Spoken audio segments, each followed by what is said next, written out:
dia, bom dia, bom dia. Vamos pintar o lixeiro junto comigo. Gente, eu tô amando. Pensa numa pessoa que tá feliz. Quase que eu caí aqui, gente. E quase que você caiu junto comigo. Nós estamos até tortos. Porque eu coloquei uma luz hoje. Ó.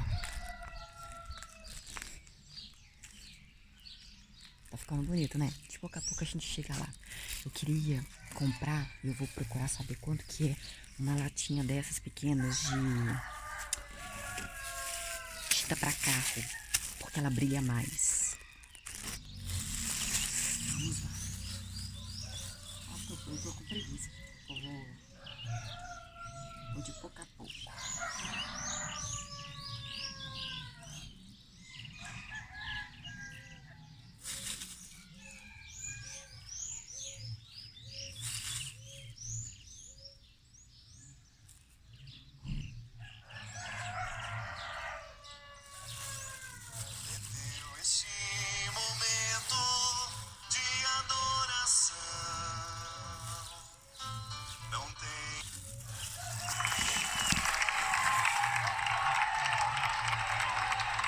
Tá ouvindo esse som? Hoje nós temos uma alegria de ter duas leituras que acabam sendo um complemento da toda a nossa reflexão da manhã, quando nós dizíamos que a configuração ao Cristo, que acontece em nós por força do Espírito Santo, não é apenas a prática de uma religião infértil, não é apenas seguir um ritual religioso, mas é sobretudo a gente descobrir que a nossa identidade sofreu modificações. Recorda-se do garoto André, com seu e-mail desconcertante, nos confessando que ele é cristão a vida inteira, mas que ainda não sofreu na sua carne as influências do cristianismo, porque ele não teve em nada a sua vida transformada por força do Evangelho ainda. Um Cristo mitológico, um Cristo que causa admiração, mas que não mobiliza para a transformação. É tão fácil a gente cair na religião do mito. E Jesus já nos alertava o tempo todo para o culto dos ídolos, para a idolatria. A idolatria é um dos principais problemas religiosos no mundo. Quando você descobre que a religião não está mais girando em torno do sagrado, mas nas construções ideológicas que foram geradas em torno da figura sagrada. Esse é um risco que todos nós corremos. Corremos quando a nossa admiração por alguém, quando a nossa admiração por uma pessoa se torna essencial, se torna acima, colocada acima em termos de importância do que aquele a quem ele anuncia. Igual eu dizia no programa, né? Na quinta-feira. E não tenho medo de dizer isso, porque eu creio que nós precisamos ter a coragem de dizer isso. Decepcione-se comigo, mas que a sua decepção comigo não seja uma decepção com aquele a quem eu anuncio. Decepcionar-se com o humano porque o humano é frágil, porque o humano tem sono, porque o humano fica mal-humorado, tudo bem. Mas não confunda a minha pessoa com aquele a quem eu anuncio. E você já deve ter escutado demais isso. Eu não vou naquela igreja porque aquele padre não vale nada. Aquelas freiras são tudo um bando de mulher que só... Não, a gente não pode nem falar. O que falam muitas vezes da gente? Pronto. Isso é religião de idolatria, que coloca no representante a mesma importância que aquele a quem nós representamos. Eu sou porta-voz. E uma religião não pode viver de idolatrias. A idolatria, ela funciona dentro do nosso coração por um determinado tempo, mas ela não se torna uma fonte de configuração. Ela não é forte o suficiente para a gente poder reconhecer que no outro há erros e que mesmo assim eu continuo a minha caminhada. Eu não estou na igreja por causa do Papa, eu não estou na igreja por causa dos cardeais, eu não estou na igreja por causa dos padres, eu estou na igreja por causa de Jesus Cristo. E se houver alguma falha da parte de qualquer um deles, isso não é o suficiente para eu desanimar da minha fé.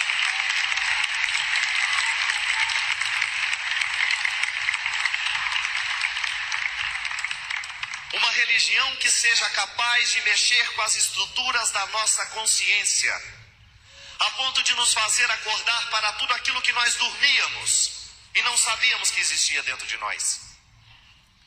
Já estávamos inconscientes, já estávamos acostumados com o nosso jeito ciumento de amar, já estávamos acostumados com o nosso jeito ciumento de possuir as pessoas e achando que isso é amor. Eu já estava inconsciente na minha desonestidade, eu já era desonesto nas pequenas coisas e já estava acostumado, até que um dia uma palavra profética varou as estruturas da minha vida e me incomodou. Alguém que emprestou sabor, como dizia Eliana. Colocou uma pitada de sal no seu paganismo e lhe fez entender que as coisas não podem ser do jeito que você pensa. Uma palavra profética é uma palavra que tem o poder de acordar os surdos, de acordar aqueles que estão dormindo, que já não escutam mais nada, num sono letárgico, ou até mesmo num cumprimento de rituais inférteis que já não servem absolutamente nada para a nossa salvação. Não é o número de vezes que você vai à missa, que você foi, que você deixou de ir, que salvará a sua vida. É o número de vezes que a missa continuou dentro de você. É a continuidade da missa que nos salva. É a história que fica diferente cada comunhão comungada, cada mesa repartida, cada confissão realizada. É o que se segue dali. Porque o sacramento não é a mágica de um momento, mas é a continuidade da vida que vai sendo incorporada, porque o sacramento aconteceu em mim. É disso que Jesus fala, a ponto de dizer: não venham me dizer o que você fazia antes, eu não vou te reconhecer por aquilo que você fazia. Não me importa o que você fazia, me importa o que você era. Não venha me dizer quantas pastorais você coordenou, quantos encontros você proporcionou, quantas pregações você fez, quantos shows de evangelização você fez. Não, eu não quero saber. Isso não faz diferença para mim. O que faz diferença para mim é o quanto a minha palavra conseguiu transformar o seu coração a ponto de transformá-lo numa pessoa melhor. De você olhar para trás e dizer: antes eu era assim. E pela força da Eucaristia em mim, pela força do Evangelho, pela força do texto, enfim, todas as manifestações religiosas que você pode ter e viver, você percebe que a sua vida não é mais a mesma, porque você modificou o jeito de pensar, você modificou o seu jeito de ser. Não é apenas a prática de uma religião fria que nos obriga a fazer algumas coisas. E é por isso que isso não transforma a estrutura do coração dos nossos jovens, porque os nossos jovens já não sabem mais obedecer como você sabia. Eles não estão nem um pouquinho preocupados com o inferno. Você estava. E talvez seja por isso que você correu tanto atrás do sagrado, porque você tinha medo do inferno, não era porque você tinha amor a Deus. Talvez tantas vezes eu tenha corrido atrás do sagrado, era por causa do medo que eu tinha do inferno, não era pelo meu fascínio por Deus. Só que eu quis mudar isso dentro de mim. Eu não quero correr atrás do céu só por ter medo do inferno, não. Eu quero colocar os meus olhos no céu e saber que lá vale a pena, o resto não me importa. A religião que Jesus quer de nós é esta: que você fixe os olhos no céu e que você o busque acima de todas as coisas, ainda que seja preciso cortar dentro de você uma série de coisas que você acha que não pode viver sem. Queira o céu. Porque no momento em que você quiser o céu, apontará dentro de você naturalmente uma série de mutilações que você precisará fazer, e você vai viver o sofrimento, como foi tão bem proclamado por você na segunda leitura. Quer saber o que vai lhe causar dor? Descubra o processo da educação. Educar dá trabalho. Educar faz sofrer. Por isso não se pode ter crianças e filhos honestos somente dizendo sim, sim, sim, sim. Nem tampouco dizendo não, não, não. Educar requer você descobrir um jeito criativo de ser pai daquele filho todos os dias de um jeito diferente. Por isso não há modelo único de paternidade, não há modelo único de maternidade, porque para cada dia o seu filho precisará de um pai. Eu espero que ele não seja órfão no dia em que ele precisar de um pai amoroso, já que às vezes a gente só sabe ser duro. Eu espero que ele não seja um filho órfão no dia em que ele precisa de um pai duro, já que você só é mole com ele. É você começar a descobrir que a sua religião lhe compromete na educação dos seus filhos, lhe compromete na educação daqueles que você trouxe ao mundo, porque você tem que educá-los para a fé. E educá-los para a fé não significa estabelecer um código de conduta que ele terá que obedecer. Jean Piaget, um dos maiores especialistas em educação no mundo, disse que nós somos na vida, nós somos capazes de obedecer uma regra a partir do momento em que nós descobrimos o valor da regra. Quando nós não entendemos o valor da regra, alguém vai ter que nos vigiar dia e noite, porque senão, na hora que cessar a vigilância, nós fazemos tudo errado do que nós aprendemos. Ou nós incorporamos o valor e vamos correr atrás dele por ele mesmo, não porque temos medo de punição. Nós não temos que temer a punição. O Deus que nós anunciamos, o evangelho que nós anunciamos, não é uma ameaça, é uma boa nova.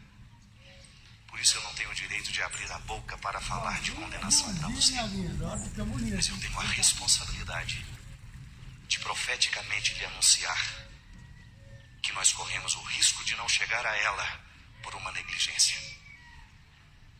A salvação está garantida. A propriedade é sua e terá que tomar posse.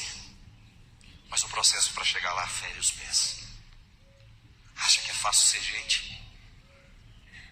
Acha que é fácil acordar com todos os problemas do mundo diante de você e você ter que descobrir ali um significado para você não desistir? Acha que é fácil você enfrentar os seus amigos morrendo aos poucos? Acha que é fácil você ver seu marido te trair? Acha que é fácil ser abandonado? Acha que é fácil ver um pai embriagado dentro de casa? Acha que é fácil ver um filho enforcado aos 19 anos de idade porque não soube vencer a droga? Acha que é fácil ver seu marido, seus 3 filhos sendo mortos no sinal de trânsito por um rapaz que também não aprendeu? Não é fácil, minha gente. E se cada um de nós hoje tivéssemos a oportunidade de dizer o que já passamos, de contar um pouquinho do sofrimento que nós precisamos viver para chegar e ficar de pé aqui hoje, se tivéssemos a oportunidade de escrever a história da nossa vida, com tudo aquilo que nos fez sofrer, com tudo aquilo que foi resistência dentro de nós, com tudo aquilo que foi sofrimento, lágrimas, sangue, suor, nós não teríamos editora o suficiente para publicar livros que valeriam a pena a gente olhar e ver. O sofrimento passou por aqui. O sofrimento passou por mim, mas ele não me levou junto com ele. Depois dele nasceu a alegria. Se todos nós temos um calvário para subir, e isso é muito comum, porque todos nós somos humanos, e o mais feliz dos homens, a mais feliz das mulheres, tem sempre uma dificuldade a vencer, porque senão ela não consegue ser feliz, porque senão a felicidade dela é infértil. Não há felicidade fértil fora do sofrimento. Pode observar, aquilo que mais se alegrou na vida é aquilo que mais deu trabalho para chegar. Lutou e lutou e lutou e lutou, e um dia chegou, realizou. Mas você precisou chorar muito, você precisou acordar de madrugada, você precisou varar noites de sono em busca daquilo que você tanto queria. A verdadeira alegria é aquela que, plantada dor por dor, dia por dia, sofrimento por sofrimento, e se a gente for contabilizar tudo que a gente tem para sofrer pela frente, nós não vamos nem querer viver mais. O objetivo é colher a dor de cada dia e resolver, porque as grandes alegrias são semeadas assim. O Evangelho nos mostra com muita sabedoria, minha gente. Descubra as cicatrizes da sua alma e nós vamos saber. Mostre essas cicatrizes, não tenha medo de expor as suas cicatrizes ao mundo, porque nós saberemos o quanto você é feliz a partir delas. Não é o contrário. O nosso sofrimento não tem que ser a cara da infelicidade, é o contrário. Na vida cristã a lógica é diferente, e o Senhor vai reconhecer aqueles que souberam fazer a alquimia, o processo alquímico de transformar uma matéria em outra. Assim como o rei Midas tinha o poder de tocar as realidades e transformá-las em ouro. Você tem uma matéria-prima aí, dura de ser olhada, porque ele já machucou demais. Você sabe o quanto você já sofreu e ainda sofre por essas questões que são vivas dentro de você. Ou isso vira ouro, ou isso vira cruz insuportável. E nesse Calvário você tem duas possibilidades. Ou você presta atenção no peso da cruz, ou você se esquece um pouquinho do peso da cruz. Olha para o lado e vê que tem um sirineu. Muitas vezes no Calvário da nossa vida, a gente não consegue enxergar o sirineu, porque nós só temos olhos para a cruz. E religião que só nos lembra a cruz é uma religião infértil. Esse Cristo que nós anunciamos crucificado só tem sentido de estar aqui porque depois disso daqui o grande acontecimento nos tocou. Eu não sou filho do Calvário, eu não parei no Calvário, eu não coloquei a minha esperança no Calvário, eu passei pelo Calvário. A minha filiação passa pelo Calvário, porque a minha filiação está no sepulcro aberto, neste homem que soube viver, que soube morrer e me inaugurou um novo jeito. A partir de agora, eu começo a entender que o meu processo é o mesmo. Eu não nasci apenas do Calvário, o meu processo passa por ali, mas eu sou filha do ressuscitado. E o Cristo que eu anuncio é sempre o ressuscitado. Sempre ressuscitado. Braços abertos. Para mim não tem expressão mais linda de um Cristo de braços abertos, sem cruz já. Livre. Para colocar em você um comichão na alma, para você ser também. Você não pode ficar parado no Calvário da sua vida, minha gente. Não faça isso com você. Saiba que o Calvário é um processo natural e que todos nós estamos passando por ele o tempo todo. E quanto maior é a honestidade de uma pessoa, maior é o número de calvários que ela passa. Porque o autoconhecimento é assim, é como você aproximar a luz de um vidro que está sujo. Quanto mais existe luz nesse vidro, maior é a impureza que você vai perceber nele. Humanidade é isso, é você trazer a luz do ressuscitado para você e você perceber que há muita limpeza a ser feita e que essa limpeza não te desanime, que você se alegre, que a gente possa olhar para a gente mesmo com otimismo. É otimismo, é boa nova. O Senhor não desistiu de nós, o Senhor continua acreditando em nós, o Senhor ainda continua oferecendo o pano da limpeza. Não tem que morrer com essa poeira, não tem que morrer com essa impureza. O anúncio do Evangelho é para que a gente supere a religião da obrigação. Essa que a segunda leitura nos fala. De uma religião que vai nos calejando para a gente se fortalecer. Na academia é assim. Quanto mais peso a gente levanta, mais peso o nosso músculo quer levantar depois. O processo da hipertrofia muscular é isso. O músculo no início, quando você começa, ele é molenga, não quer nada. Ai, tô frouxo. Não é assim? Você que já começou 300 vezes, academia? Ficou doendo uma semana? Aprenda com a musculatura que você tem. Tá certo que ela tá escondida, tá muito aí embaixo, mas você tem. Tá igual um rapaz, né? Falou, olha, eu sou todo definido, só que eu tô com uma gordura por cima. Aprenda com a sua musculatura. Faça o exercício de levantar um pezinho um dia. E depois no outro dia você vai notar a dificuldade de levantar aquele peso. Só que o seu músculo é generoso. Ele quer estímulo. Ele não nasceu para morrer despencado. Ele quer morrer duro, rígido. Ele só despenca porque a gente não cuida, claro, a lei da gravidade depois vai ficando contra a gente, né? Mas há todo um movimento do seu corpo, do seu organismo para se restabelecer. O que é o processo da hipertrofia? Você faz um esforço que o seu músculo não está acostumado e acontece nele aquilo que ele chama de microlesão.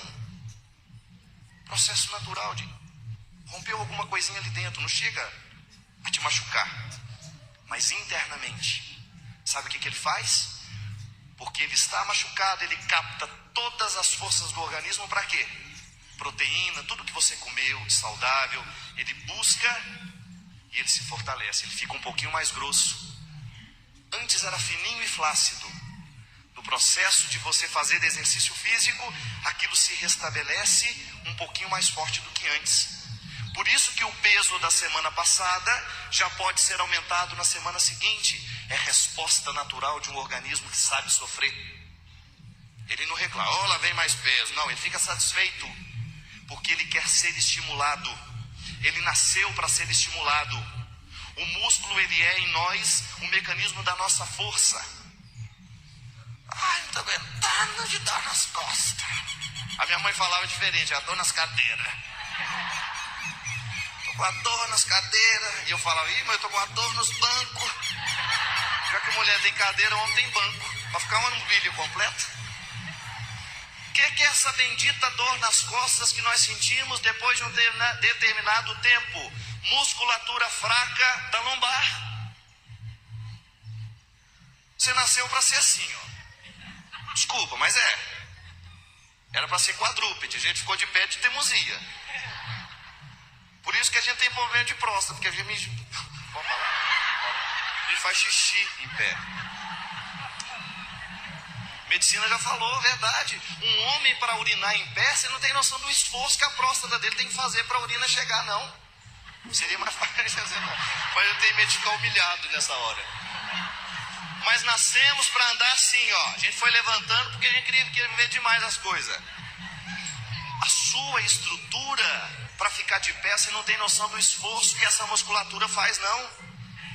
E aí, como a gente não exercita ela nunca, vai chegando num determinado momento que ela vai ficando enfraquecida. E o que vai acontecendo? A gente vai ficando mais pesado que o que devia. Você vai sentir dores constantes nas costas, porque não fortaleceu a lombar na sua juventude. Por isso, a partir de amanhã,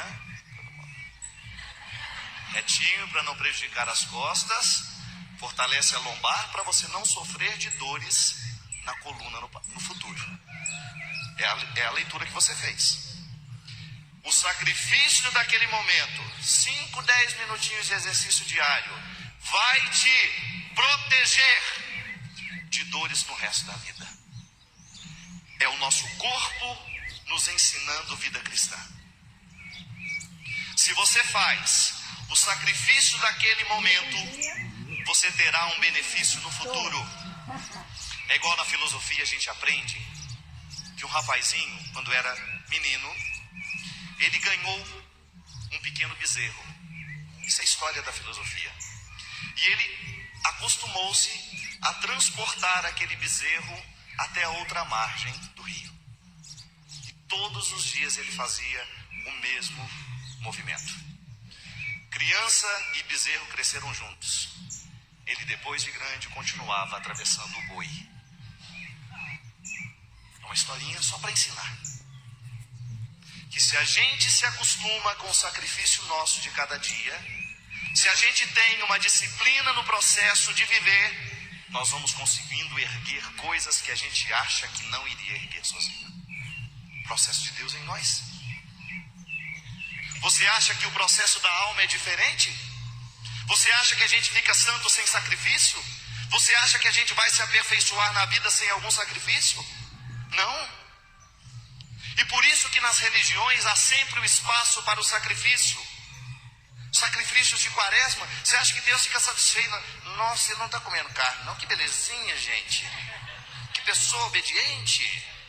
Vou dar um prêmio para ele. Tá vendo, Senhor? Eu estou aqui, ó. Hoje eu estou a pão e água. Tem gente que gosta de contar, né? Faz aquela cara para você perceber, né? O que você tem? Não, nada. Não tem nada, não. Aí isso aqui que é? Eu estou a pão e água hoje. Você acha que esse sacrifício serve para alguma coisa? Você acha que isso modifica em Deus o que Ele é? Tenha santa paciência. Você acha que uma vela acesa convence Deus de alguma coisa? Vou fazer, acender uma vela lá, ó. Coitadinho. Não! Tudo isso é símbolo humano para aquilo que tem que acontecer dentro de nós. Quando eu acendo uma vela com fé, eu estou acendendo dentro de mim também. O dia que vela acesa consertar o mundo, vamos acender vela para todo lugar. É a intenção que nos modifica por dentro. Não é lá acendi lá e deixa que lá o santo resolve. Não. Isso não é religião de gente madura, não.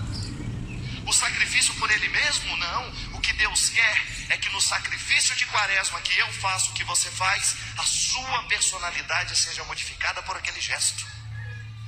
Deus não fica contando quantas pernas de frango você comeu, quantos pedaços de frango você deixou de comer, não.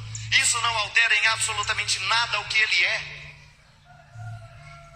Só que no momento em que você é capaz de fazer uma renúncia, no momento em que você é capaz de deixar de comer um chocolate, você está educando a sua vontade. E nisso Deus é glorificado. Onde existe uma vontade bem orientada, nela Deus está sendo glorificado. Quer glorificar a Deus com seu jejum? Desde que o jejum transforme a sua vida. Que não seja apenas a abstinência de uma comida. Isso não muda nada. É a repercussão do sacrifício dentro de nós que altera alguma coisa no mundo. Porque nós podemos muito bem deixar de comer isso, deixar de fazer aquilo, mas continuamos arrogantes do mesmo jeito, continuamos mal-humorados do mesmo jeito, e aí não houve nenhuma repercussão do sacrifício dentro de nós. Não adianta você bater lá, ô São Pedro, fala para Jesus lá que eu sou aquela que deixava de comer carne na Semana Santa. Só comia bacalhauada. Ou hipocrisia isso, né?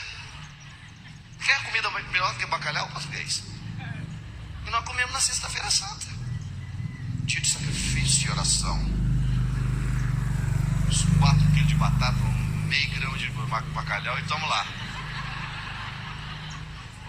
200 gramas de bacalhau e 4 quilos de batata para receber os familiares na Semana Santa. Isso não vai alterar em absolutamente nada não, minha gente. A gente tem que fazer o sacrifício, sim, todos os dias, toda hora, que a gente pensar, se eu deixar de comer isso daqui, eu começo a dominar um pouquinho a minha vontade. Igual tem gente que fica a quaresma inteira, fica olhando no relógio para dar meia-noite, para encher a cara de cachaça. Resolveu alguma coisa? Pelo menos aquele período de sobriedade a família foi mais feliz, com certeza. E naquele período de sobriedade ele teve a oportunidade de saber que ele pode viver sem o vício. Agora, se ele não vê a hora de voltar a beber, não está valendo nada o sacrifício. O sacrifício é para mudar o nosso coração, é para mudar o nosso jeito de ser gente. Olha a dureza dessa palavra de Jesus. Eu não vos reconhecerei. Não, sai para lá, quer saber quem é não? Virão homens do Oriente, do Ocidente, do Norte e do Sul, e assim, há últimos que serão primeiros, e primeiros que serão últimos. Porque o que vai fazer a diferença, pode você ver, quem aguenta isso? O que vai fazer a diferença é aquele que vai lá e desliga o alarme para não incomodar mais a nós.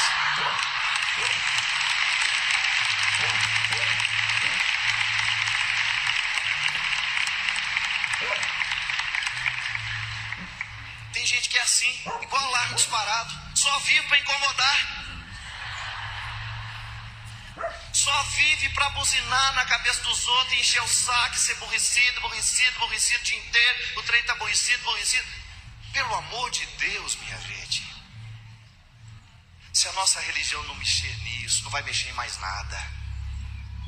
Se a religião não colocar um pouquinho de sorriso em nós, não vai adiantar nada. Tirar esse aspecto sisudo.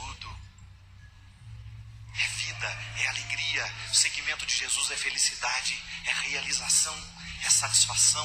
Eu sou feliz por ser gente, dá trabalho demais ser Padre Fábio. Você não sabe não, mas eu gosto, eu sou feliz sendo ele. Eu não quero outra pessoa não, quero ser eu. Eu sei das lutas que eu luto, das minhas fragilidades, são muitas. Mas eu estou satisfeito. Porque eu não me prendo naquilo que eu não posso. Eu estou me prendendo naquilo que ele me concede, que eu ainda posso alcançar. A mesma coisa você. Você não pode desanimar de você, não. Você não tem o direito de parar. Eu não quero esse sofrimento. O sofrimento ele vem, sabe para quê? Para nos alertar que alguma coisa está errada, que alguma coisa precisa ser modificada. Por isso que a gente sente dor. Agradeça a Deus cada dor que você sente. Bendito seja o rim que doeu na hora certa. Anunciou que tinha uma pedra nele. Sai daqui. Ele está doendo, está enchendo o saco para você saber que ele não está bem. Fígado. Pior do fígado que não dói, né? Você fica amarelo. O trem amarelou lá dentro, ele já está feio. Você fica bem feio para você não dar conta e tentar resolver a situação. Ele te amarela inteiro para ver se você resolve o problema dele. Fala, meu filho, dá um jeito, não tô bom não. Já que ele não fala. A dor, ela sinaliza de que alguma coisa precisa ser cuidada. No dia em que a gente parar de sentir dor, a gente morre na primeira gripe. A dor é o sinal de que nós precisamos cuidar. A dor faz parte do cultivo desta fé, pois só sabe o que se quer quem luta para conseguir ser feliz. Não desista de amar, não se entregue à dor, porque ela um dia vai passar. E quer se entregar, Cristo vai me ajudar. Nós queremos a ressurreição, mas nós não queremos o Calvário. Baixa só um tãozinho, sabe? Qual que tá aí? Não desista do amor, não desista de amar, não se entregue à dor, porque ela um dia vai passar. Se a cruz lhe pesou e quer se entregar, tal como o sirineu, Cristo vai lhe ajudar. É só você ver. A dor é o preparo. Gente, a semente ela passa por todo um processo de sofrimento. Mas há dentro dessa semente uma forma de inteligência.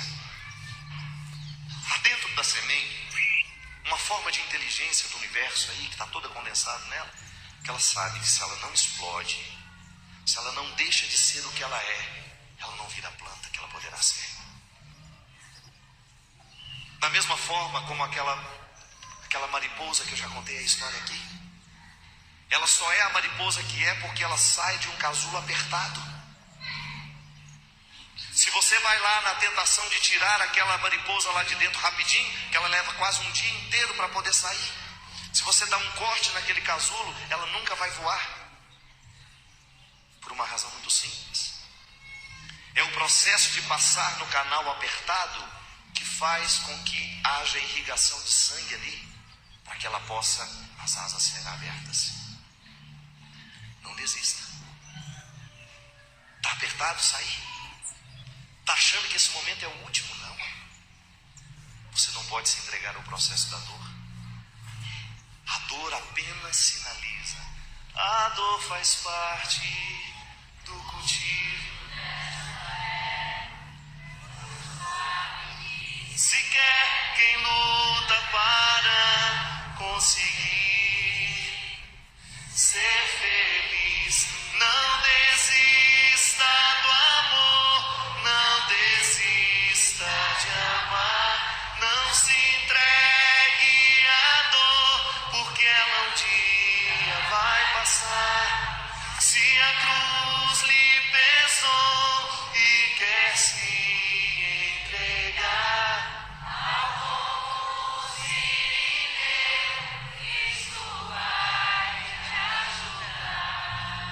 o autor dessa música fez um momento de sofrimento dos mais agudos que o ser humano pode passar. Não fez no momento da alegria, não. Foi no momento em que não tinha mais disposição de comer para matar a fome.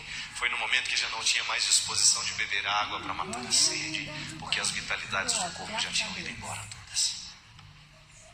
Todas.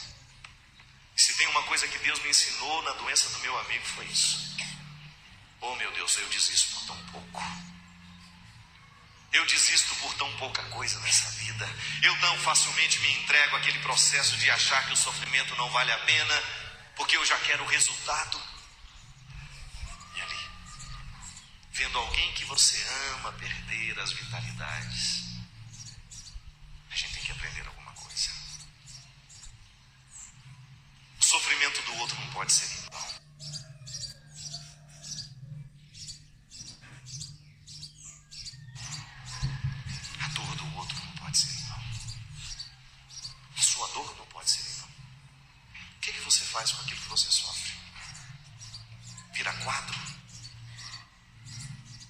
música, vira caridade, transforma a sua dor.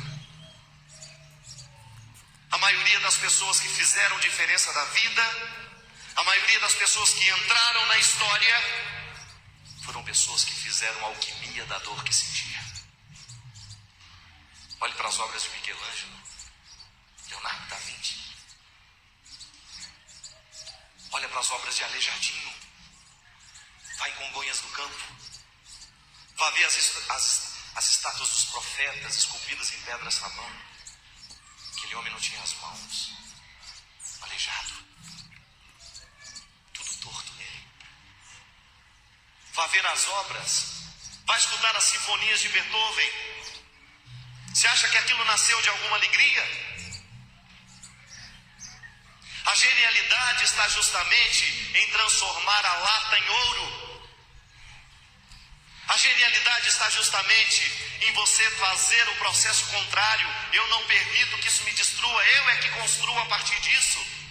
A dor me destrói ou eu construo a partir dela? São duas possibilidades. Ou eu vou sentar nas calçadas da vida e vou ficar lamentando que minha vida não deu certo, que ninguém me ama, que ninguém me ajuda. Ou eu vou levantar, arregaçar as mangas e vou dizer, eu vou à luta. Porque eu não tenho o direito de sofrer o tanto que eu sofro e não viver o processo da ressurreição. A genialidade, ela nasce justamente no momento em que o contrário atinge a pessoa e ela tem que responder de alguma forma. É igual a gente ver um filho aprender a andar. Não dá vontade de você segurar o tempo todo. Não dá vontade de você impedir que ele caia. Mas você já viu alguém aprender a andar sem cair? Não dá. É disso que nós estamos falando, de um Deus que nos educa para a responsabilidade, de um segmento que será o tempo todo luta pessoal. E cada um sabe onde aperta, onde cada um precisa empenhar-se um pouquinho mais. O que nós não podemos fazer é desistir. O que nós não podemos fazer é sentar nas calçadas da vida e ficar eternamente lamentando, incorporando a figura de um coitadinho que precisa ser eternamente cuidado pelos outros. Meu filho foi morto numa violência, padre. E aí, minha filha? Chorei o que tinha que chorar e agora faço parte de uma organização contra a violência. Vou lutar para que outros jovens não continuem morrendo. Jeito bonito e criativo de transformar a dor. Eu não vou me entregar ao processo da morte. Pode ser a pior tragédia. Me abateu uma tragédia terrível. Eu não vou me render àquele momento. Eu não vou deixar que a morte do meu filho seja em vão. Eu vou continuar mais vivo do que nunca agora. Eu vou buscar forças onde eu posso, onde eu não posso. Eu vou me segurar em Deus e eu vou descobrir o significado dessa dor. Eu não posso mudar o fato. Então deixo que o fato me modifique. Você pode modificar os fatos. Você tem como modificar o que lhe fez sofrer. Mas você pode modificar a sua vida a partir do que lhe fez sofrer. Isso você pode. Aí você ergue os olhos. Jesus, começa. Muda a cara. Muda o jeito de se enxergar. Antes tem um coitadinho. Tem um vitorioso. Antes tem um mal-humorado. Alguém tem esperança agora. Espírito Santo agindo em nós, nos ajudando a entender que o sofrimento é processo natural, mas que ele é apenas uma ponte de travessia. Quer chegar na sua casa? Tem como chegar sem ter que ir? Quem dera. O tanto que eu viajo, que eu mais queria é chegar sem ter que ir. E às vezes na nossa vida espiritual é a mesma coisa. Nós queremos chegar sem ter que ir. Ninguém aguenta aeroporto mais. Gol, pênalti. Nada, não aguentamos mais nada. Nós não damos conta mais dessa vida corrida que nós temos. Se a gente tivesse um jeito de não ir, mas eu tenho como chegar até você sem o sacrifício da viagem? Não tem. Eu tenho como chegar àquele momento maravilhoso que foi para mim essa semana em tantos lugares, se eu não passar pelo processo de ter que ir? Não se chega a lugar nenhum se a gente não dá o primeiro passo. Se tem que andar 1 quilômetro, dê o primeiro passo. É igual ficar olhando a mala de roupa que tem que lavar. Toda hora, nossa, eu tenho que lavar essa mala de roupa. Nossa Senhora, não vou dar conta disso não. Tem gente que é assim. Nossa, nessa vida tá cheia. Só fala. Bom, tem que terminar esse namoro, gente, não dou conta mais. Esse ordinário não vale nada, mas não dou conta de ficar, vou ter que passar pelo sofrimento. Descubra o sofrimento que lhe atropela. Ou então que você está adiando porque você não quer, está querendo moleza. Não estou querendo mais nada, padre. Eu agora não estou querendo mais nada. Estou aposentado. Aposentei para a vida. Mexe comigo, vai não. Estou aposentado. Isso não é postura de cristão. A nossa vida é o desafio diário de todo dia, toda hora. Todo dia, toda hora. E não tem tréguas, viu? Tem tréguas não. Não tem. É lapidar os excessos. É tirar tudo o que é excessivo em você. Não desista do amor. Não se entregue à dor, porque ela um dia vai passar. Se a cruz lhe pesou e quer se entregar, tal como o Sirineu, Cristo vai lhe ajudar. Não dá mais pra voltar. O barco está em alto mar. Dá pra voltar? Dá pra ser aquela coisinha que você era antes? A coisinha. Era o nome certo pra você. Coisinha. Igual a gente chama o outro. Ô bem, vem cá. Eu não sabe o nome, né? Vem cá, coisinha. Não, coisinha não. E às vezes o nosso processo é assim. Você sabe o quanto que o sofrimento te fez bem e você não tem mais como retornar. Por isso não dá mais como você fingir hoje que você não quer mais o crescimento. Fechou para balanço? A partir de hoje não sofro mais? Então você não vai amar mais ninguém? Que amar é sofrer. Tem jeito de amar sem sofrer? Tem não, gente, isso é conversa. Quando a gente ama alguém, a gente perde o juízo, a gente perde o sossego. Se ama seu filho, você não tem sossego hora nenhuma. Você está sempre pensando, será que comeu, será que não comeu, será que foi, será que não foi? Não é assim? Quem ama está o tempo todo se ocupando da criatura que ama. Sem querer tomar conta da vida dele, mas você o tempo todo você não tem como.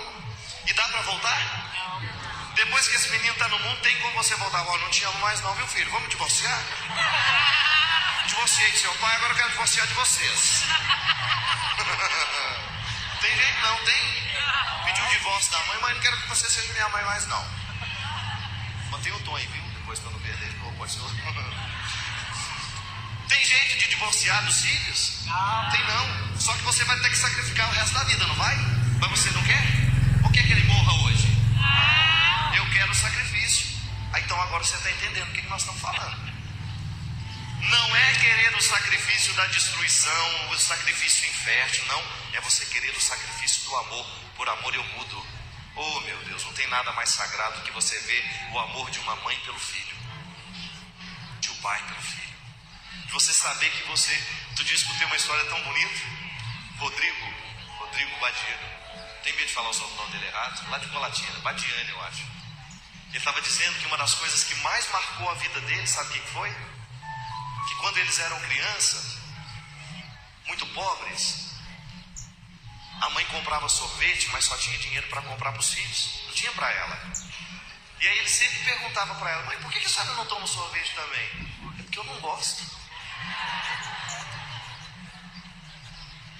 E naquele momento que ele contou para mim, os olhos dele encheram de lágrimas. Ele falou para mim assim: padre, depois de muito tempo que eu fui descobrir que ela gostava. Ela não tinha, era o dinheiro para ela. Então, para dar o sorvete para a gente, às vezes ela dava uma beliscadinha no da gente. E hoje, padre, toda vez que eu saio, eu tenho que levar um sorvetinho para minha mãe. Para compensar os sorvetes que ela me deu e que ficou sem. Isso não é lindo, gente? A minha mãe conta uma história muito semelhante. Diz que a mãe dela também, muito pobres, na hora da refeição, não era, dona Ana? Não tinha para todo mundo. O que ela fazia? Colocava na boca de cada um, com a mão, a mesma vasilha para os filhos todos, todo mundo sentadinho ali. Ela juntava a mãe, a minha avó, juntava, colocava nas bocas dos meninos. Nunca na dela, porque não tinha. Quantas vezes eu escutava as histórias tristes da minha mãe? Minha mãe tem cada história, meu Deus do céu, de sofrimento mesmo. Uma vez ela estava vendendo chouriço. Sabe o que é chouriço? E lá em Minas a gente tem um jeito desaforado de falar, né? O que você tem? Chouriço. Quando você não quer falar o que é, o que é isso? Chouriço. Só para animar. E ela está com o bendito balainho de chouriço, vendendo, tadinha.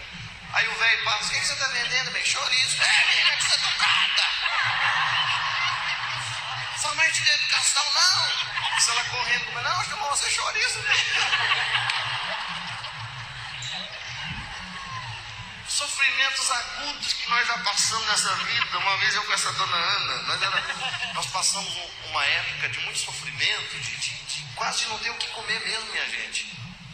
Fui eu e ela, nós morávamos lá em Piuí nessa época. Chegamos lá porque a gente não tinha dinheiro para comprar um arroz de boa qualidade. E a gente comprava aquilo que não tinha no supermercado, que é aquele tipo de canjiquinha, sabe? E lá fui eu com a dona Ana, era um toco de gente, fomos lá, nós. E eu segurando na mão dela, vamos ver assim no supermercado, comprava era 15, 20 quilos de uma vez, né? Porque um monte de gente. E aí, a humilhação veio aí. O homem encheu o saco do negócio, pesou e falou: você vai dar pros porcos?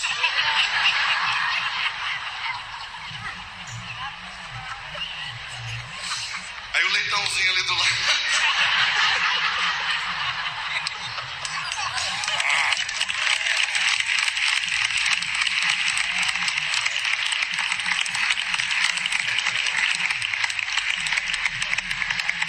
Aí chegava em casa, era arroz, feijão e taioba. O resto a gente imaginava. Sentia o cheiro da casa do lado, sentia o cheiro da casa do outro. Agora, se eu tiver que falar pra você, se eu queria outra mãe, outro pai, outra casa, não.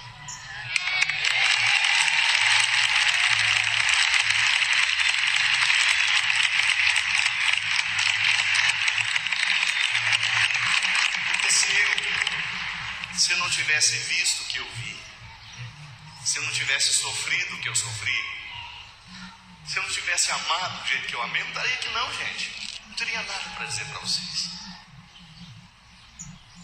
Foi a vida que foi difícil dentro de nós que me deu condições de acreditar do jeito que eu acredito, de ser humano do jeito que eu gosto de ser capaz de rir das minhas misérias, de não ter vergonha delas, de não ter vergonha da minha pobreza, de não ter vergonha da minha... Hoje eu sou, meu Deus do céu, tudo que a vida me deu, tudo que eu tenho, tudo que Deus me proporcionou, eu não esqueço nada da minha origem.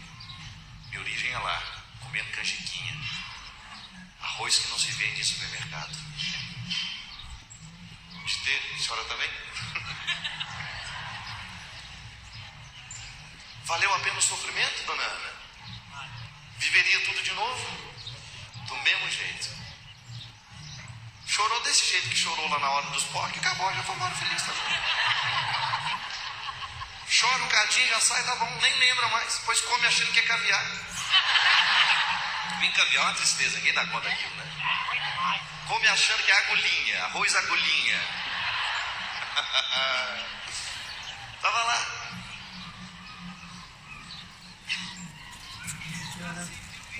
Como? Nasceu em Piuí, terra boa.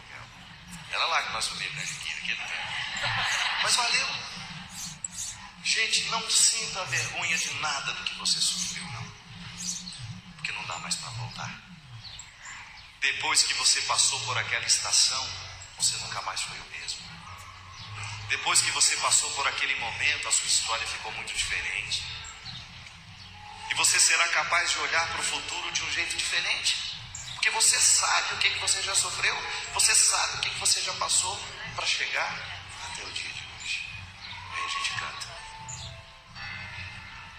Não dá mais pra voltar.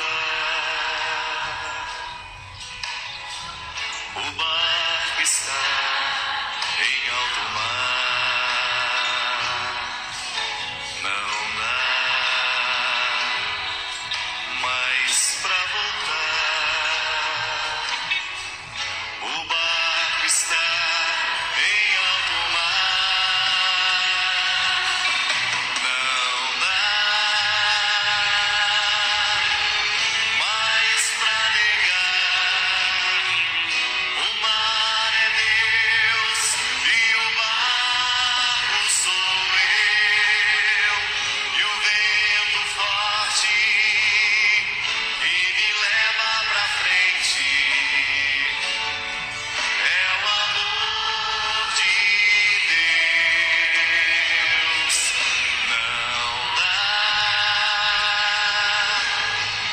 mais pra negar. O mar é Deus e o barco sou eu. E o vento forte e me leva pra frente. É o amor de... Fique de pé agora comigo. Agora nós queremos fazer dessa música o refrão que vai nos encaminhar para o restante da celebração. Atrás de você há todo um passado, toda uma história de sofrimento, que talvez até te envergonhe, que você tenha ressentimentos com o sofrimento que viveu. Tem gente que acha que não merecia aquilo. Não, pare de pensar isso. Não fique pensando no que você merecia ou não merecia. Se você não merecia ter sofrido agora aquilo, você não merece sofrer o que você sofre agora por causa do que passou. Então isso é a verdade. É para frente que se vai. Não tem que retornar. E se é para retornar, é somente para pegar a bagagem do passado e segurá-la de um jeito diferente. É cura. Cada vez que o Espírito Santo age em nós, ele age para nos curar. E nesse mar da vida, não dá mais para voltar não. Ergue seus braços como se Deus lhe impulsionasse agora a viver um futuro promissor, a viver uma história diferente, a saber que hoje Deus sopra nesse barquinho seu, por mais frágil que seja, para você ir longe. Para você ir longe, porque o mar é Deus e Ele quer levar você. Canta comigo. Não dá mais pra negar.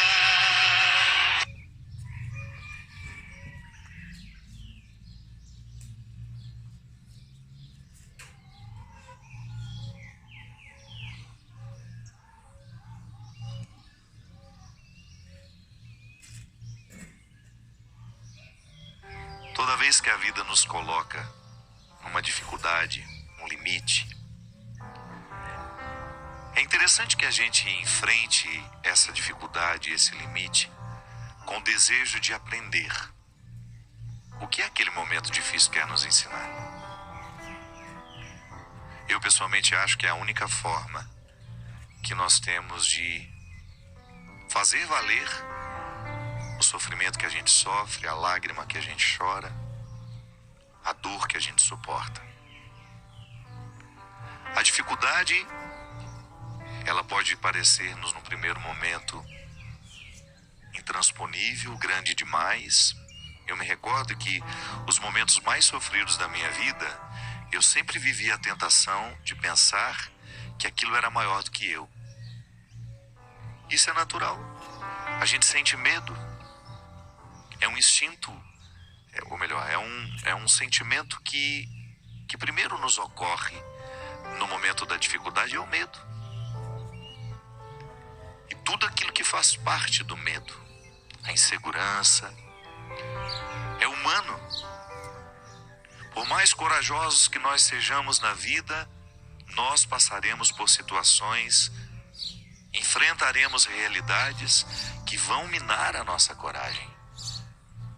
E todos nós temos o direito de dizer que estamos com medo. É uma uma forma que a gente tem de recrutar a verdade, porque a partir do momento que nós recrutamos a nossa verdade, se ela me coloca, se essa verdade me evidencia o outro como alguém que está com medo, então eu estou pronto para a batalha. Porque a verdade é o ponto de partida para toda a luta. Eu preciso saber o que eu tenho, tanto como recursos para lutar, como também o que eu preciso enfrentar. É a verdade que esclarece. Porque às vezes, quando nós recrutamos a verdade, nós começamos a enxergar aquilo que nos amedronta tanto de uma forma diferente. Às vezes não é tão grande como nós estamos pensando que é. Mas o medo nos faz pensar que é. Eu tenho uma forma de interpretar, que inclusive está no meu livro, O Discípulo da Madrugada.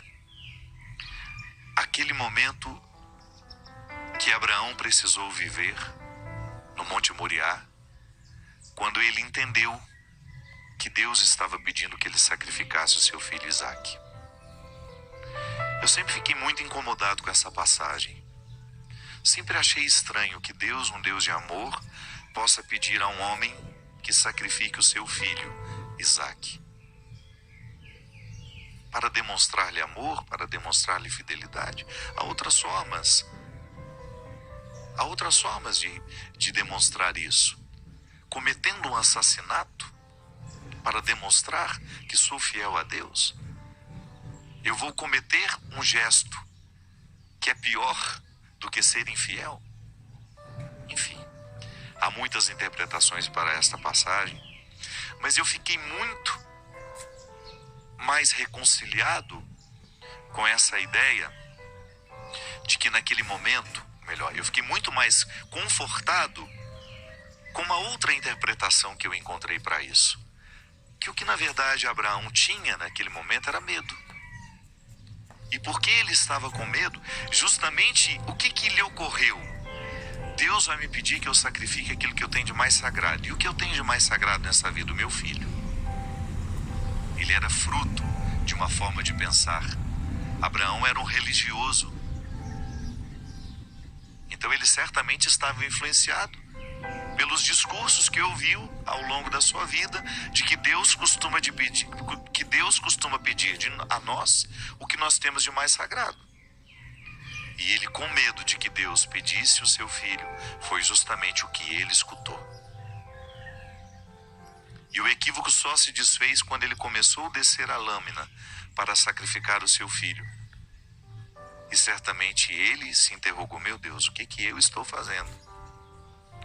Não é possível que o Senhor, sendo um Deus de amor, me peça para sacrificar o meu filho. Eu acho que eu estou errado.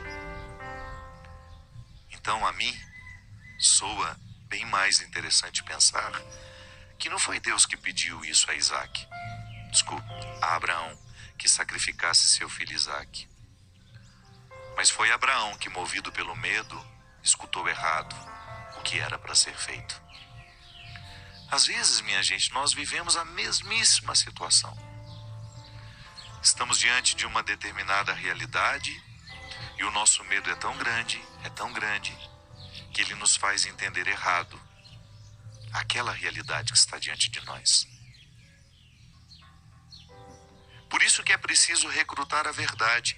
A verdade vai desfazer todos os nossos equívocos para que a gente tenha uma compreensão exata do que nós precisamos enfrentar. Às vezes nós achamos que estamos perdendo muita coisa e não é tanto assim. Mas na hora que aquilo se apresenta a nós, aos nossos olhos, nós achamos que nunca mais vamos conseguir nos reerguer. Achamos que aquilo que está sendo arrancado de nós é grande demais para a gente poder continuar sem aquilo. E de repente não. Eu já encontrei pessoas, por exemplo, que perderam um emprego. Eu sei que nós estamos numa época de muito desemprego e nós ficamos muito apavorados quando nos falta aquilo que já era certo. Mas quantas pessoas eu também encontrei que somente depois da perda daquele emprego, daquele cargo que tinha, é que elas de fato descobriram aqui elas vieram. Para quê elas vieram a este mundo? Estavam presas, amarradas naquela rotina que não se modificava nunca, pararam de recrutar o que tinham e de repente se acostumaram com o pouco que estavam se oferecendo. Porque às vezes nós temos uma ilusão de que nós oferecemos aos outros, que esse é o primeiro passo. Não é não, esse já é o segundo. O primeiro, nós recrutamos em nós e nos oferecemos. Tudo aquilo que eu posso como pessoa, eu recruto diariamente e ofereço a mim, porque eu sou a primeira instância que experimenta o que eu posso, todas as minhas possibilidades. Ainda hoje tuitei sobre isso, né? Que o amor próprio é um recurso da nossa inteligência emocional que não nos permite fazer comparações com os outros.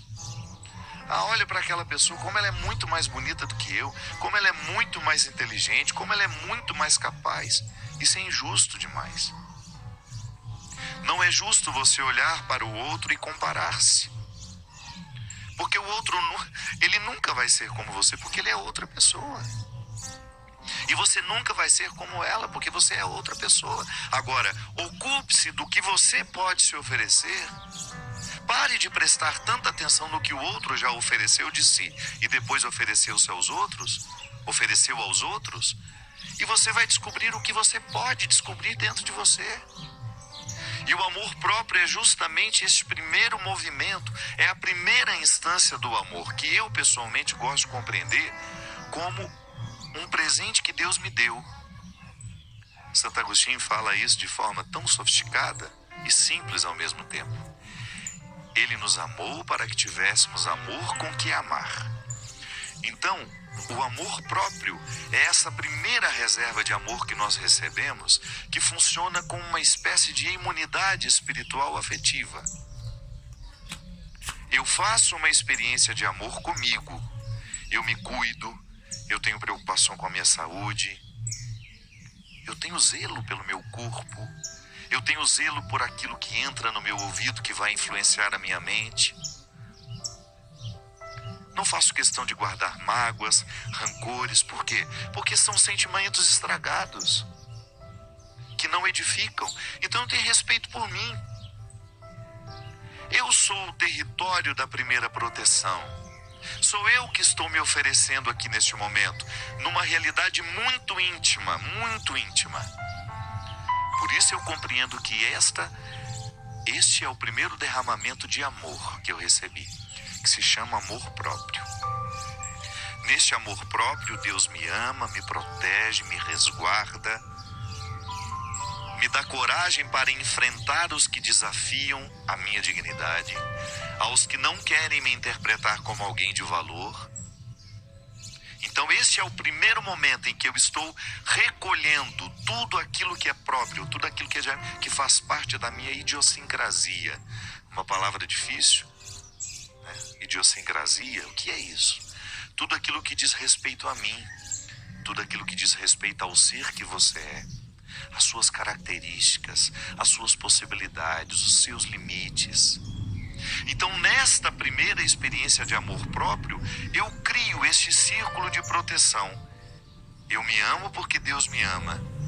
Deus me ama e vai me ajudando a me amar também, a me acolher, a me recolher. E todos os dias, no exercício de auto-amor, eu vou buscando dentro de mim tudo o que é necessário para eu viver melhor. Então, eu me ofereço. No primeiro movimento de amor, eu me ofereço aquilo que eu tenho de mais precioso. E somente depois eu começo a oferecer aos outros. Essa experiência, minha gente, ela é fecunda. E é ela que nos realiza. Então, às vezes, uma dificuldade chega e nos acorda para a gente perceber que nós paramos de cavucar na terra da nossa essência, que nós ficamos acostumados àquele pouco, que aquele trabalho, que aquela função, que aquele grupo de amigos estava me recrutando. É por isso que o desafio é sempre positivo na nossa vida. Você olha para aquela transferência, você olha para aquela perda e num primeiro momento, qual é a tentação? Pensar, não sobreviverei fora do que eu já estou acostumado. E de repente, essa transferência, essa perda, essa mudança é apenas uma batida na porta que Deus está fazendo questão de vir pessoalmente bater na porta da sua vida, do seu coração, para que você perceba que você é muito mais do que você imagina ser.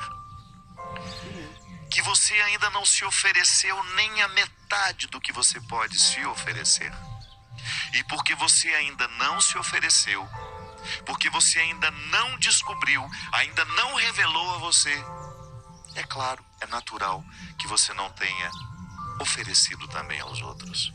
Você não sabe que tem. Como é que você vai oferecer ao outro algo que você nem sabe ter?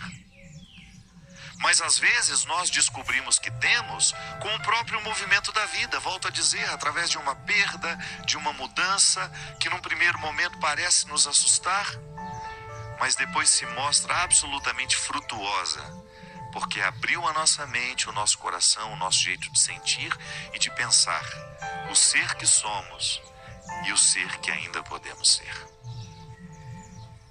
Eu pessoalmente já vivi muitos momentos em que eu achei que não suportaria. Primeiro porque eu sou dramático, né? Eu sou naturalmente dramático. Eu tenho, como diz Adélia Prado, uma capacidade enorme de dramatizar os mínimos acontecimentos. É uma característica minha, que eu aprendo a lidar com o dia a dia. Eu tenho aquela tendência de achar que não tem solução, que agora... Mas não. Então, tomando esse jeito de ser, eu fui aprendendo que eu preciso acolher aquilo que a vida está me oferecendo. E eu me surpreendi muito em situações que eu achava que estavam elas trabalhando contra mim, e de repente eu descobri que a partir delas eu teria a oportunidade de ter acesso ao meu coração de um jeito muito novo. Eu pessoalmente acho que é muito positivo a gente conviver com pessoas, por exemplo, que nos ajudam a ter um acesso novo ao nosso coração. Quando nós estamos muito viciados pela forma como os outros nos veem, a gente corre o risco de se ver também de forma viciada. Porque o outro nos vê sempre do mesmo jeito. E isso às vezes paralisa a nossa capacidade de nos ver de uma forma diferente. Pode ser que você esteja viciado na maneira como você se vê, porque os outros que estão ao seu redor lhe veem sempre do mesmo jeito. E às vezes uma mudança, de repente você descobre uma pessoa nova, que lançou um novo olhar sobre você, que lhe fez uma pergunta fundamental, que lhe fez pensar naquilo que você antes não tinha pensado sobre você. É tão interessante quando nós cavamos na terra do coração e descobrimos que ali há novidades que foram vistas por uma outra pessoa que estava de fora. Como são preciosas essas pessoas na nossa vida, porque elas enxergam aquilo que nós ainda não tínhamos enxergado. Como Jesus fez na vida de muitas pessoas. Enxergou que aquelas pessoas ainda não tinham visto. Encontrou dentro delas uma riqueza que elas ainda não sabiam se oferecer. E porque elas ainda não sabiam se oferecer, elas estavam privadas de poder também oferecer isso aos outros. Por isso, não tenha medo das suas dificuldades, não tenha medo das suas perdas, não tenha medo dos seus conflitos. Tudo isso que num primeiro momento pode parecer contrário a você, pode ser uma feliz oportunidade, um bom acesso àquilo que você ainda não sabe sobre você. Há uma força que ainda está oculta e que virá à tona à medida em que você permitir que a própria realidade conflituosa lhe ajude, lhe motive a buscar o que você não sabia possuir. Permita que a dificuldade de hoje, o sofrimento de agora, a lágrima deste momento, lhe conduzam à sua mais profunda verdade. Lá onde estão os seus valores, lá onde estão as suas qualidades, e que talvez você esteja esquecido delas. Lá onde estão as qualidades que, de repente, pelo seu jeito de viver, pela sua forma de construir a sua vida, a sua rotina, você acabou se esquecendo que possuía. Nada pode nos empobrecer mais do que nós possuirmos riquezas e não termos à disposição essas riquezas.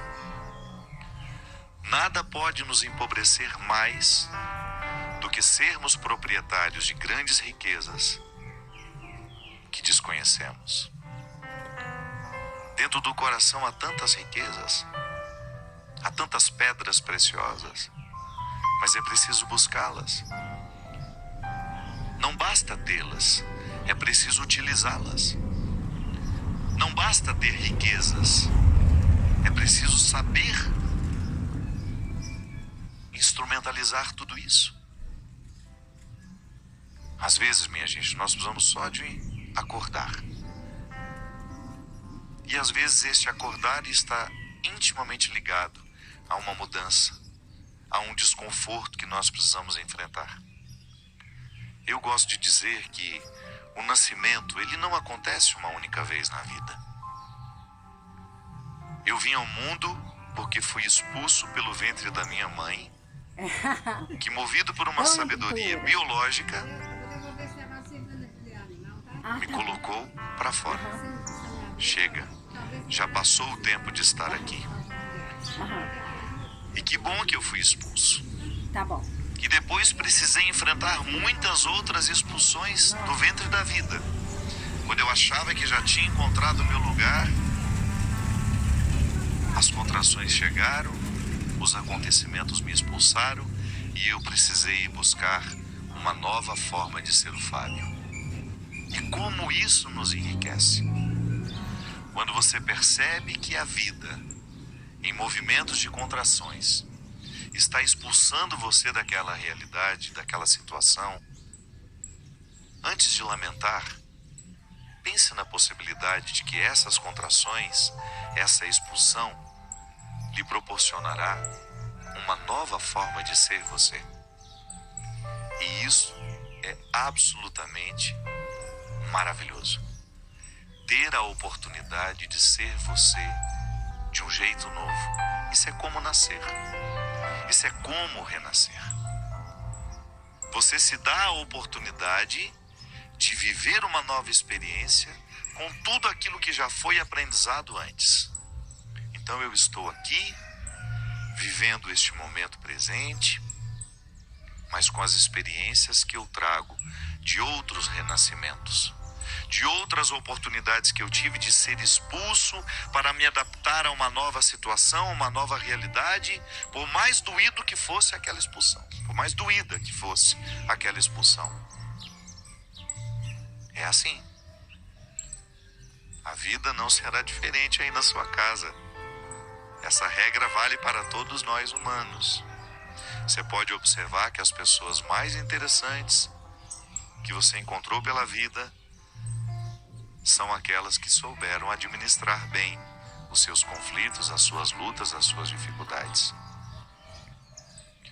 Porque são os conflitos, são as dificuldades, são as expulsões que vão nos amadurecendo. Nós vamos descobrindo novas formas de ser quem somos a partir das dificuldades. É assim que nós crescemos. E é assim que nós vamos crescer. A regra não vai mudar. Não. Precisaremos enfrentar os nossos conflitos se quisermos, se pretendemos alcançar o que temos de melhor e que ainda está adormecido em nós. Nós vamos para um rápido intervalo e a gente volta já já com o programa Direção Espiritual.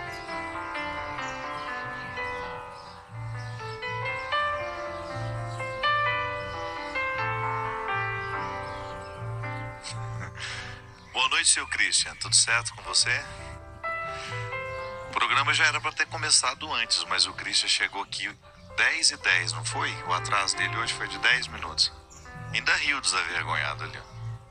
Tá certo que ele não cobra nada para estar aqui, né? Só na amizade. Christian, você tá ficando careca. Lamento informar que você tá com aquela famosa bunda de macaco. Você sabe que eu arrumei...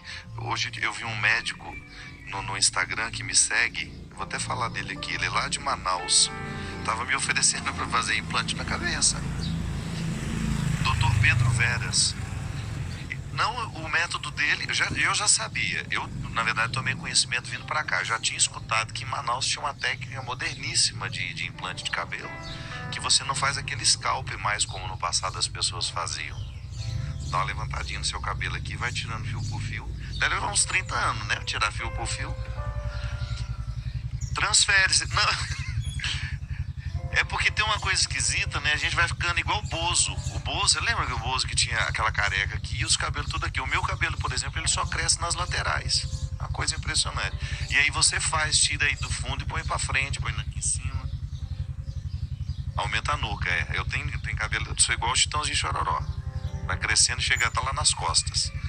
E na hora que no lugar que ele tem que crescer, ele cai. Não cai. E depois o cabelo começa a nascer num lugar que não precisa. Por exemplo, pra que serve o cabelo dentro da orelha? Você já parou pra pensar? Às vezes eu encontro algumas pessoas que têm um estufo de cabelo saindo da orelha e eu não consigo prestar atenção em outra coisa. Eu só olho para aquele estufo e penso, gente, pra que serve esse cabelo dentro da orelha? E é depois de velho também, né? Você não vê uma criança com cabelo dentro do ouvido. E aí aquele cabelo que tinha que estar aqui, tá dentro do ouvido. São os mistérios da vida, que quando a gente encontrar o Senhor, a gente vai perguntar para Ele vai nos dar uma explicação. Minha gente, eu quero agradecer, eu tive um final de semana. O doutor Pedro, muito obrigado pelo seu carinho, viu? Doutor Pedro Veras, lá de Manaus. Eu li a sua mensagem, muito obrigado pelo seu carinho.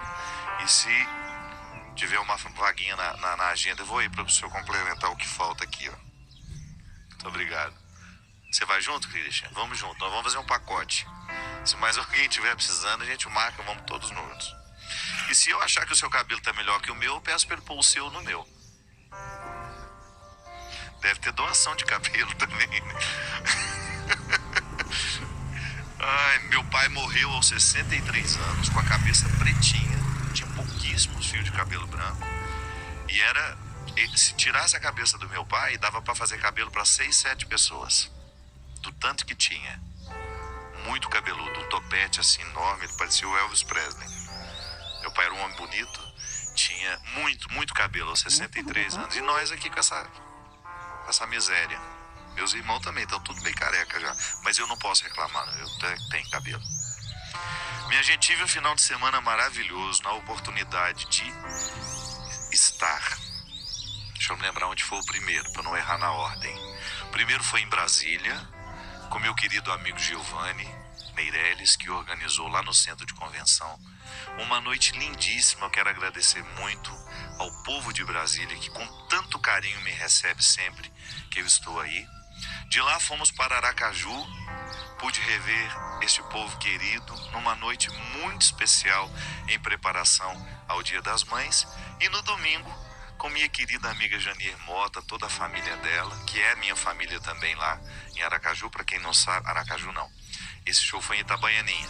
Para quem não sabe, minha mãe morou um tempo em Nossa Senhora da Glória. Tenho lá o meu sobrinho Conrado, que acabou sendo adotado por essa família querida, que se tornou minha família também. Uma noite muito especial lá em Itabaianinha. Muito obrigado ao povo de Itabaianinha, ao carinho. O carinho com que vocês me receberam fica marcado definitivamente no meu coração. Muito obrigado mesmo. E eu quero lembrar que no próximo dia 27 de maio, nós estaremos aí no Rio de Janeiro, no Quilômetro de Vantagens, a partir das 19 horas, e 30 minutos para um grande show de evangelização. Quero convidar todo o povo que mora aí na região. É uma casa de shows muito fácil de ser acessada, que fica aí no shopping Via Parque, aí no Rio de Janeiro. Então você que é aí das cidades vizinhas, se quiser estar conosco, vai ser uma noite muito, muito, muito especial. Depois eu quero convidar também no dia 30 de maio, estarei lá em Maceió, no ginásio do SESI, a partir das 20 horas e 30 minutos. E no dia 31, em São Sebastião, Alagoas também. O local vai ser na Avenida Coronel Sertório Ferro, a partir das 21 horas. Quero agradecer também todas as pessoas que estão adquirindo o CD O Amor Me Elegeu. Lembrando que o CD, que é da Canção Nova, um produto da Canção Nova, ajuda a pagar as contas aqui. Vocês sabem que o Davi, ele tem como missão todos os produtos que são de evangelização aqui ajudam a manter essa obra no ar. Você que acompanha a Canção Nova sabe que aqui não tem intervalo comercial e todo o trabalho é justamente para a evangelização. Muita gente comentando aqui da dificuldade que encontra de enfrentar o novo. Muita gente aqui no Twitter dizendo aqui, padre, sempre interpreto as mudanças na minha vida de maneira negativa. Também concordo com o senhor que há algumas mudanças que no primeiro momento nos fazem sofrer, mas elas nos renovam. Sim, é assim mesmo. Não há outra forma de enfrentar o obstáculo. Não é justo enfrentar o obstáculo senão interpretando como uma oportunidade de mudança. Às vezes nós temos um chacoalhão da vida que modificam a nossa postura. Eu, por exemplo, vou dar um exemplo. Essa semana mesmo, eu não sei se vocês acompanharam, mas na pregação que eu fiz na Festa da Misericórdia, teve um momento em que eu falei que eu não acredito em macumba. Quando eu falei macumba, eu estava me referindo àquilo que na minha infância eu fui criado dentro de um contexto onde as pessoas tinham esse sincretismo religioso. Eram católicas, mas iam nas benzedeiras. E aquelas mesmas benzedeiras que retiravam da gente, segundo elas, o mal olhado, aquilo que é ruim no dia a dia, que a gente, as pessoas, no dia a dia é isso. Vou lá, eu estou me sentindo mal e aquela benzedeira rezava por mim.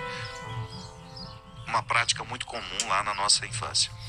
Essa mesma benzedeira tinha também o hábito de fazer aquilo que eles chamavam de trabalho espiritual para poder retirar o marido de uma, o marido de outra, fazer um mal aqui, um mal ali. E no momento que eu fiz essa pregação aqui na Canção Nova, eu falei justamente disso, que nós cristãos não acreditamos no poder que uma pessoa tem de fazer mal a nós através de um trabalho espiritual, porque nós estamos revestidos pela força do Cristo ressuscitado. Só que eu fui muito infeliz, eu fiz uma piada que soou ofensiva aos ouvidos de muitas pessoas e eu compreendo perfeitamente. Às vezes nós estamos acostumados a falar de uma determinada situação deste ou daquele modo e culturalmente aquilo foi ficando socializado e a gente nunca se incomodou. Até que alguém que está do outro lado se sente incomodado com a nossa piada, com a maneira como a gente fala as coisas. E foi muito positivo, porque quando o Babalorixá fez uma notificação pedindo que eu me retratasse daquela forma, daquele jeito de dizer, eu pensei que de fato nós precisamos ter muito cuidado. Eu sou um pregador que fala com muitas religiões. E eu fico muito feliz que o programa de direção espiritual não atinja somente católicos. Ele atinge muitas pessoas de outras religiões. E eu pessoalmente acho sim, nós temos direito de acreditar e de não acreditar. Mas é muito perigoso a gente falar do que o outro crê, falar da forma como o outro crê de maneira pejorativa. Eu, por exemplo, enfrentei isso na semana passada e me fez refletir muito. Algumas pessoas disseram: padre, mas nós não temos o direito de não acreditar neste trabalho espiritual. Temos, mas nós não temos o direito de fazer piada. Este é um aprendizado. Não é engraçado ridicularizar o que para o outro é importante. E uma coisa que também ficou muito equivocada: as religiões de matriz negra, elas não são diabólicas. Nós não podemos pensar que são diabólicas, elas são diferentes de nós. Então, essa compreensão de que elas trabalham com o mal também é equivocada. Também é equivocada. Claro, pode ser que tenha uma pessoa que se diz do candomblé, da umbanda, e que se utilize disso para poder dizer ter o poder de fazer o mal a este ou aquele. Mas nós não podemos generalizar. Há muitas pessoas que ficam machucadas com o nosso discurso. Então é importante a gente ter a oportunidade de corrigir a linguagem. Você sabe por quê? O mundo já está muito dividido para a gente criar outras divisões. Isso está lá no Facebook, numa página que não é minha. Inclusive você que frequenta o Facebook, que sabe onde está esse trecho da minha pregação. É um trecho de 3 minutos. Eu não sei se foi maldade da pessoa, mas o título é Macumba, não sei o que, papapá. Um título bem sensacionalista, justamente para chamar a atenção, porque a pregação é muito mais do que aquilo. A pregação tem um contexto. Se você frequenta o Facebook, nós já tentamos retirar aquele título, aquele trechinho da pregação, porque muitas pessoas se sentiram ofendidas e a gente não conseguiu acesso à pessoa que administra aquela página. Então, se você puder nos ajudar, deixando o seu comentário lá, pedindo que nós já pedimos que fosse retirado, mas nós não fomos atendidos por eles. Não é uma página que nos pertence, mas está lá, Frases Padre Fábio de Mello, ou Frases Fábio de Mello, não sei. Enfim, existem situações que nos ensinam e nós precisamos aprender. Sim, nós precisamos ressignificar muitas coisas a partir dos erros que a gente comete. E não é nenhum problema, minha gente, você identificar o erro que você cometeu e a partir dele você tomar uma nova postura. Eu, por exemplo, eu sempre prezei tanto em ser respeitoso pelo que os outros creem. Não preciso crer igual. Eu não tenho obrigação de crer igual a ninguém. Mas eu não tenho o direito de desprezar a forma como o outro crê. Eu continuo tendo o direito de ter a minha crença e de falar sobre tudo aquilo que eu creio. Mas o meu discurso não pode passar pelo deboche. Ele não pode ser perpassado, permeado por expressões que venham ridicularizar o que para o outro é especial. Da mesma forma como nós cristãos também não gostamos das piadas que fazem do cristianismo. Nem tudo é engraçado. Pode parecer engraçado ao outro, mas não àquele que é o destino da piada. Por exemplo, é muito simples. Eu não gostaria que alguém pegasse uma fotografia da minha mãe e fizesse uma piada com ela, porque iria me ofender profundamente. Ofende alguém que eu amo. Então só a partir daí nós já entendemos que nem tudo é engraçado. Ridicularizar quem é importante para o outro, ridicularizar o que é importante para o outro, não é engraçado. Enfim, toda vez que a vida nos apresenta um desafio, nós precisamos administrar o desafio. Eu gosto muito daquela passagem do povo hebreu, quando já está a caminho da terra prometida, de repente tem diante de si o obstáculo do Mar Vermelho. Precisa atravessar. Aquele obstáculo parece intransponível. Como tantas vezes na nossa vida, o obstáculo também nos parece intransponível. Moisés vai pedir a Deus uma solução e Deus devolve a ele. Eu não posso fazer nada se vocês não fizerem a parte de vocês. Deus não disse tudo isso. Deus disse apenas a Moisés: diga ao povo que caminhe, que o povo não se prenda ao obstáculo que está diante dos olhos. É o mar. De repente, olhando para aquele mar, o povo pensou que estava tudo terminado, que estava tudo acabado. Mas não. Quando o povo começa a colocar o pé na água, a travessia foi se tornando possível.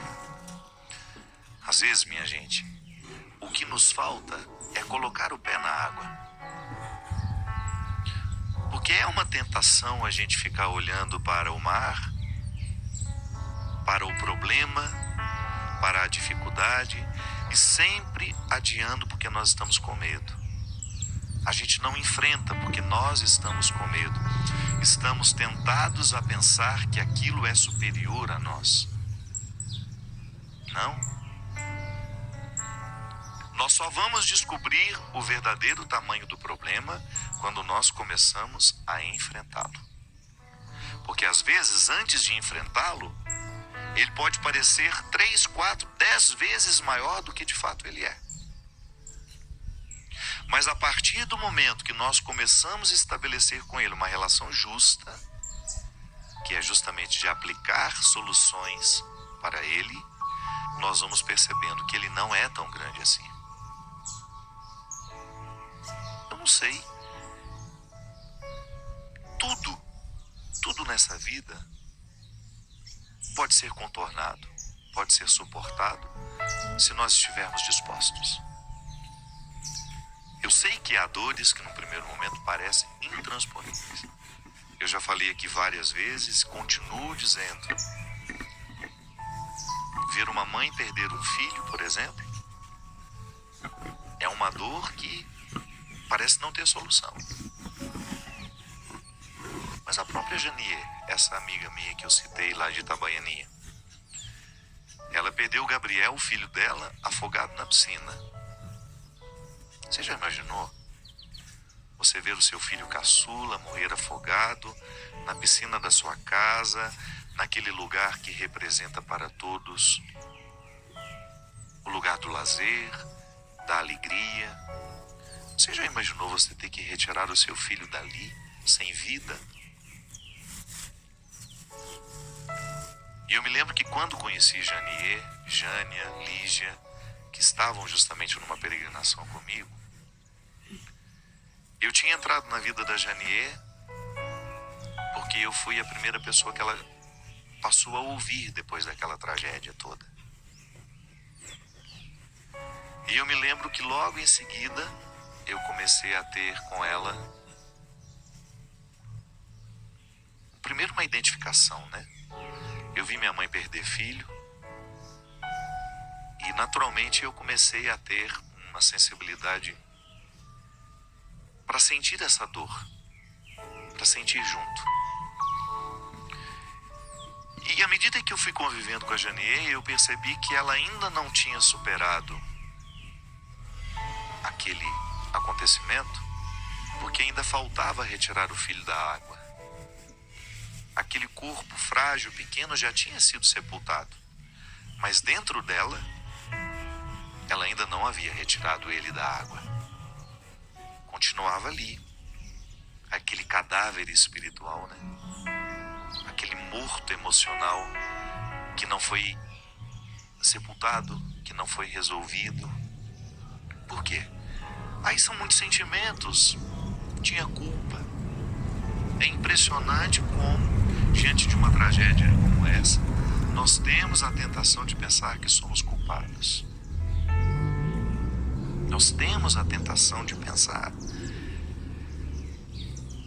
que nós poderíamos ter feito diferente. Sim. Só que o acontecimento já está ali. É inalterável. Não há nada que se possa fazer agora para modificar o antes. Então ela tinha um conjunto de situações, de sentimentos em relação à morte do filho que não tinham sido resolvidas. E que a gente só resolve por meio da conversa, minha gente. Eu admiro muito os bons terapeutas, porque eles nos põem para falar. E quando eu falo os bons terapeutas, eu me refiro àqueles que nos atendem em seus consultórios, mas eu me refiro também aos amigos que são naturalmente terapeutas, que despertam a nossa confiança e o desejo de contar o que está nos angustiando. Porque não é com todo mundo que a gente tem abertura, não é para todo mundo que nós temos vontade de contar as nossas verdades. Quando nós temos experiências de amizades terapêuticas,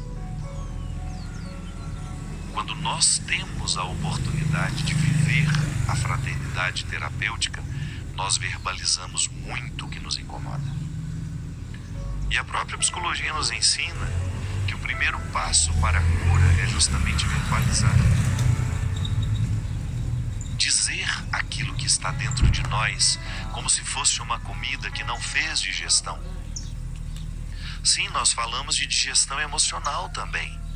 Não é só o alimento que a gente come que precisa ser digerido para que não nos faça mal.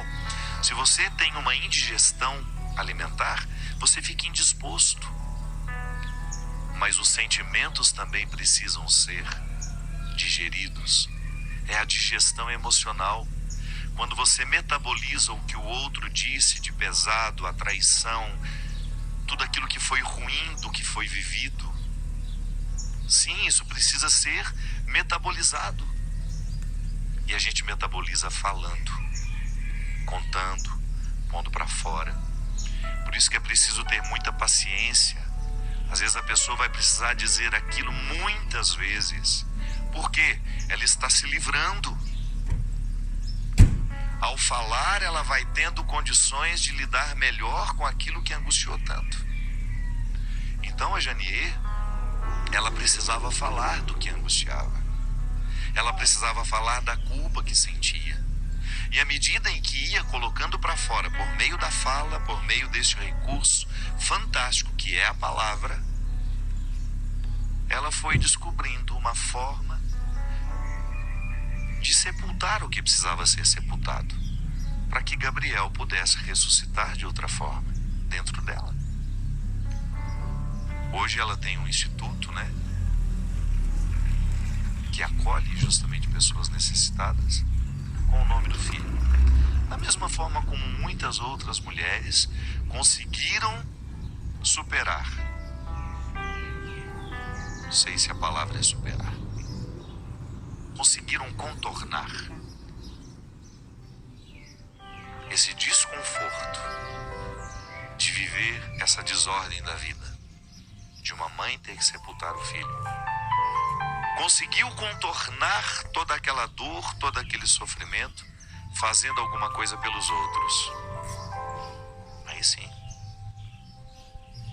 um processo terapêutico que nos encaminha, que nos faz chegar pelos caminhos da dor a um aprendizado que nenhuma alegria poderia nos fazer chegar. Por isso é preciso dizer. Por isso nós precisamos do processo terapêutico, seja no consultório ou seja a partir de amigos saudáveis, que nos permitem a experiência da catarse, da purificação, da limpeza emocional que nós podemos fazer quando falamos e somos ouvidos. Sim, porque não basta falar. É preciso perceber que o outro lhe escuta. Nem sempre nós falamos e somos escutados. Às vezes nós falamos, o outro está diante de nós, mas ele não nos ouviu. Ele não viveu com a gente aquele momento. Por isso que eu digo que é tão importante a gente ter espaços saudáveis de convivência, onde o que a gente fala é escutado. Isso faz a cura acontecer dentro de nós. Por isso o padre, ainda é, por mais que tenha se perdido o significado disso, do ir contar os pecados, do ir fazer uma direção espiritual, como isso cura o coração das pessoas. Eu admiro muito na nossa vocação essa oportunidade de ouvir, de sermos pessoas de confiança. O padre, ele naturalmente deve ser um homem de confiança das pessoas. Eu não posso banalizar o que você me conta. Eu não posso ser um fofoqueiro que banalizo o que você me falou, que saio dizendo para os outros as suas fraquezas, aquilo que você me confessou, aquilo que você me contou. Não. Um dos primeiros aprendizados que nós precisamos ter como padre é justamente o respeito pelo que o outro nos fala. Porque as pessoas estão necessitadas de serem ouvidas. Por isso, não tenha medo de dizer o que você precisa dizer. Verbalize. Procure um lugar, procure alguém que tenha condições de lhe ouvir. Quem sabe assim você vai descobrir que aquilo que você está enfrentando não é tão grande quanto lhe parece. Às vezes a visão do outro corrige a visão equivocada que você está tendo da vida. Às vezes a visão que você está tendo não está lhe favorecendo, porque ela é distorcida pelo medo que você sente. Você sente medo e naturalmente olha para a sua dificuldade e a interpreta muito maior do que ela é. De repente o outro vem porque enxerga de um outro ângulo e lhe diz: não é tão grande assim quanto você pensa que é. Não é tão pavoroso quanto lhe parece ser. E aquilo é libertador, porque lhe proporciona uma nova forma de enxergar. Que o Deus Todo-Poderoso venha derramar a sua bênção sobre nós, clarear o nosso entendimento, modificar a nossa linguagem, curar-nos em posturas antigas que nos prejudicam no dia de hoje. Que o Deus Todo-Poderoso derrame sobre você a lucidez, a bênção da lucidez, para que ao olhar para os seus problemas, você recrute a verdade e saiba o que de fato você precisa enfrentar, não tornando isso maior nem menor do que é, apenas permitindo que a realidade seja o que ela de fato é. Derrame sobre nós a bênção e a proteção do Deus Todo-Poderoso, Ele que é Pai, Filho e Espírito Santo. Amém. Muito obrigado. Até a semana que vem, se Deus quiser.